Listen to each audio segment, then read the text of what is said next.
ദേശീയപാതയിൽ ചിറവക്ക് മുതൽ Plaza junction വരെയുള്ള ഭാഗം അടിയന്തരമായി ടാറിംഗ് നടത്തണമെന്ന ആവശ്യം ശക്തമായി.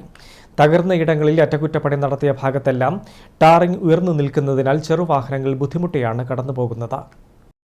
മുൻ MLA ജെയിംസ് മാത്യുവിന്റെ നേതൃത്വത്തിൽ നഗരസഭാ ഭരണാധികാരികളും തളിപ്പറമ്പ് പ്രസ് ഫോറത്തിലെ മാധ്യമപ്രവർത്തകരും വ്യാപാരികളും വിവിധ വകുപ്പ് ഉദ്യോഗസ്ഥരും പൊതുജനങ്ങളും ഉൾപ്പെട്ട ജനകീയ വികസന സമിതി നടത്തിയ പ്രവർത്തന ഫലമായാണ് റോട്ടറി ജംഗ്ഷൻ മുതൽ ചിറവക്ക് വരെ ദേശീയപാത 4 വരിയാക്കി വികസിപ്പിച്ചത്.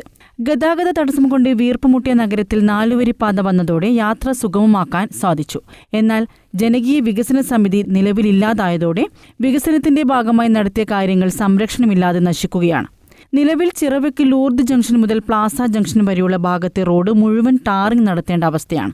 ഈ ഭാഗത്ത് തകർന്ന ഇടങ്ങളിൽ അറ്റകുറ്റപ്പണി നടത്തിയ ഭാഗത്തെല്ലാം ടാറിംഗ് ഉയർന്നു നിൽക്കുന്നതിനാൽ വാഹനങ്ങളെല്ലാം ബുദ്ധിമുട്ടിയാണ് കടന്നുപോകുന്നത്.